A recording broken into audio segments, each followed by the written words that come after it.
You wake up as the backup personality for a corrupt politician. You open your eyes. The ceiling is white.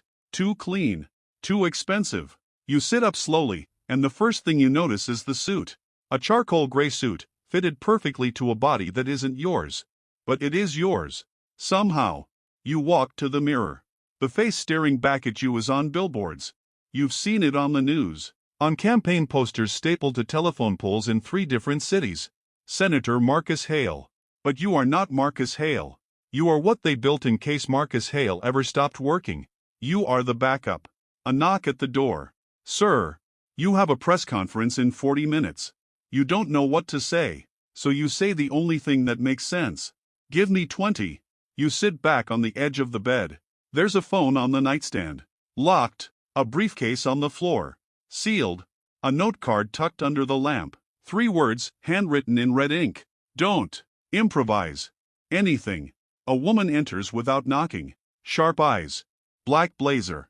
A tablet in her hand like a weapon. Her name is Claire Voss. Chief of Staff. She doesn't look at you like you're a person. She looks at you like you're a product. You remember the talking points.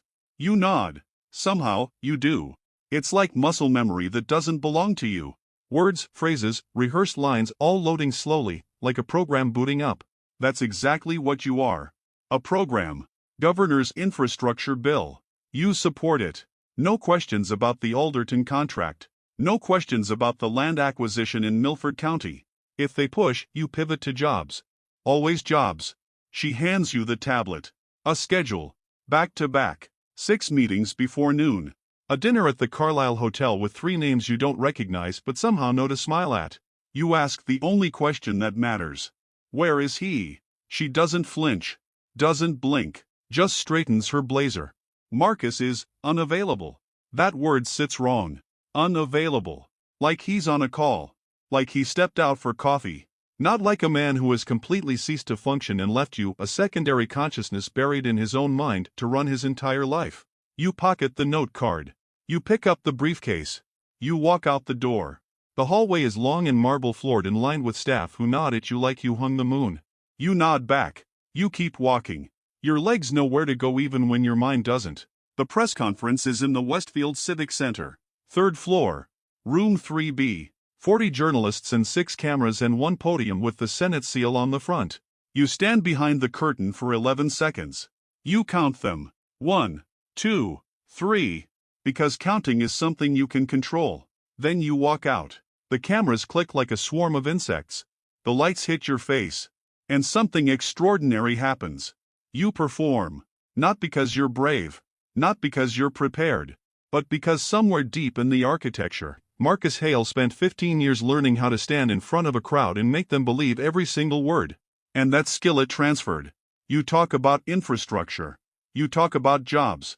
A reporter near the back raises her hand and mentions Milford County and you pivot so smoothly, so naturally, that even you are impressed by yourself. Pivot to jobs. Always jobs. Afterward, Claire meets you in the hallway. For the first time, she looks at you like you might actually survive this. Not bad, she says. High praise. From her, you'll take it. That night, alone in the senator's penthouse on the 34th floor of a building in downtown Hartford, you open the briefcase. Inside a burner phone, a leather ledger, a USB drive with a red strip of tape across it, and a photograph. The photograph is of Marcus Hale. The real one. Sitting across a dinner table from a man whose face you recognize immediately. District Judge Raymond Cho. The same Judge Cho who dismissed 3 federal inquiries into the Alderton Group in the past 4 years. On the back of the photo, in the same red ink as the note card, 1 sentence. If this surfaces, everything burns. You sit with that for a long time. You are not Marcus Hale. You didn't take that photo. You didn't make those deals. You didn't shake that man's hand across that table or accept whatever was exchanged beneath it. But you are wearing his face. You are sleeping in his bed. You are signing his name. And in the eyes of every person in this city, you are him. The burner phone buzzes. Unknown number. You answer. A man's voice. Calm. Deliberate. The kind of calm that comes from never having faced a consequence in your life. Good press conference. Stay on script tomorrow. The Alderton vote is Thursday. We need Hale's signature by Wednesday night. The line goes dead. You don't sleep.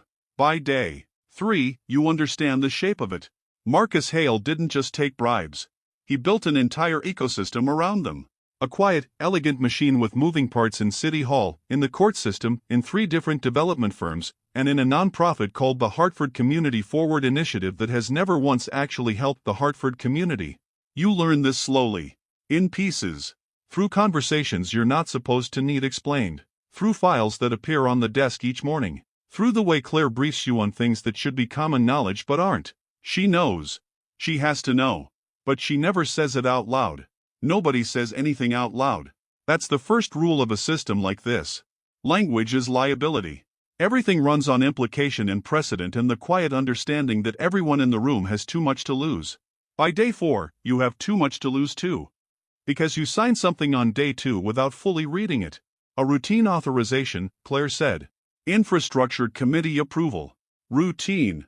It wasn't routine. You find the copy in the ledger. Your signature, Marcus's signature, your hand on a document authorizing a $340 million contract to Alderton Group LLC for road development in Milford County. Roads that will never be built. Money that will never reach the county. And your name on every single page. The paranoia starts small. You notice the driver takes slightly different routes each morning. Not random. Patterned. Like someone is mapping your movement against a variable you can't see. You notice that Claire's tablet is never left unattended. You notice that one of the junior staffers, a young man named Derek who makes your coffee and smiles too wide, makes eye contact with someone on the street one morning from the back seat of the car. Just for a second. Just a flicker. But you see it. And once you start seeing, you can't stop. There are 2 possibilities. Either Marcus Hale is gone for good, burned out, institutionalized, or worse, and you are being used as a clean face to finalize transactions before the whole thing collapses. Or Marcus Hale is coming back. And when he does, a backup personality that knows too much is not something anyone leaves running. Either way, you are not safe. On day 6, the burner phone buzzes again. Same number. Different instruction. There's a journalist. Rebecca Ewan, Hartford Tribune.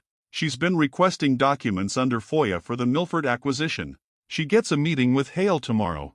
You're going to attend. You're going to be warm, cooperative, and you're going to give her absolutely nothing. You know Rebecca Ewan. Not personally, Marcus does. She's sharp. Won a state press award 2 years ago for exposing a pension fraud scheme in Bridgeport. She doesn't do soft interviews. She doesn't do warm cooperation. She does autopsies. The meeting is in a conference room on the 4th floor of the Senate building. She arrives 3 minutes early. Recorder on the table before she even sits down. Eyes that miss nothing. She asks about Milford County. You pivot to jobs. She smiles like she expected that. Then she slides a document across the table. A internal communication between Alderton Group and a shell company registered in Delaware. A shell company with a registered agent whose address traces back, through 2 layers of incorporation, to a property owned by Marcus Hale's brother-in-law. She watches your face. This is the moment. This is where the backup system either holds or breaks. You take a breath. Ms. Ewan, I want to be fully transparent with you. These allegations deserve a thorough response and I intend to give you one. I'll have my office send over the relevant documentation by end of week. She clicks off the recorder. I'll be waiting, she says.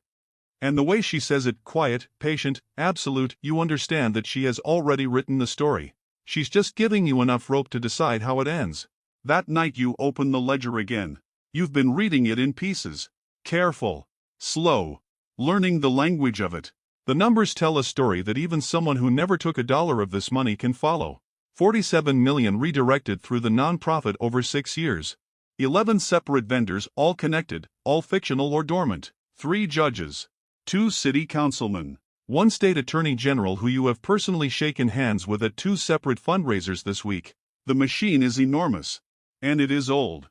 This didn't start with Marcus Hale. He inherited it. Maintained it. Grew it. Passed instructions down through layers so that his own fingerprints only appear at the very top, on the very last signature line.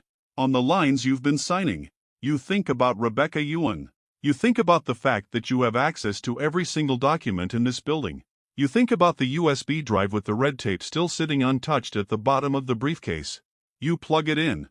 It takes 4 hours to go through everything on the drive. Emails. Wire transfer records. A recorded phone call between Marcus Hale and the Alderton Group's CEO from 18 months ago, clear, unambiguous, and devastating. A full organizational chart of the machine. Names, dates, dollar amounts. Every moving part. Marcus built the drive himself. That's the part that takes you longest to process. He built it. He documented everything. He kept it. Either as leverage against the others or as an exit ramp he could never quite bring himself to use. Or maybe he always knew this day would come. Maybe somewhere in the dark architecture of his own psychology, he built you the backup specifically for this. To be the one who could. Because he couldn't. You make a copy of the drive. You draft a POC. Kaged documents, the photograph, the wire records, the audio file. You put Rebecca Yuen's name on it. You don't send it yet. You sit with it for a long time. Because you understand what happens the moment you do. The machine doesn't stop. It retaliates. These are not people who accept exposure quietly. There are 3 judges in that ledger. There is a state attorney general. There are people with the power to make investigations disappear and the will to use it. You will disappear with them. And there's something else. Something darker that you don't want to look at directly. If this breaks open, if the senator falls, what happens to you? You are not a legal person. You have no identity, no record, no existence outside this body. You are a secondary consciousness running on borrowed hardware. When Marcus Hale goes to trial, when the lawyers and the psychologists and the prosecutors descend, what are you? Are you a witness? Are you complicit? Are you even real? You don't know. The next morning, Claire puts a document on your desk. Signature needed before noon, she says. Routine. You look at it. Another Alderton authorization. $22 million. A water treatment contract in 3 counties that will never see a single pipe replaced. You pick up the pen. You hold it over the signature line. And for the first time since you woke up in this body, you feel the full weight of what this is. Not the power. Not the performance. Not the suits or the motorcades or the rooms full of people who need something from you. The weight. Every person who pays taxes in those 3 counties. Every family whose water stays dirty. Every dollar that evaporates into the machine while people stand at a podium and talk about jobs. You put the pen down. I need to review this one, you say. Claire looks at you for a long moment. Marcus, she says slowly. We've already reviewed it. I know, you say. I need to review it again. She leaves without another word. You have maybe 6 hours before someone makes a call. Before the calm man with the deliberate voice sends a different kind of message. Before the machine notices that one of its components has stopped moving. You pick up the copy of the drive. You pick up the package with Rebecca Yuen's name on it. You walk to the window and look out at Hartford. 34 floors below, the city moves without knowing any of this exists. The machine invisible.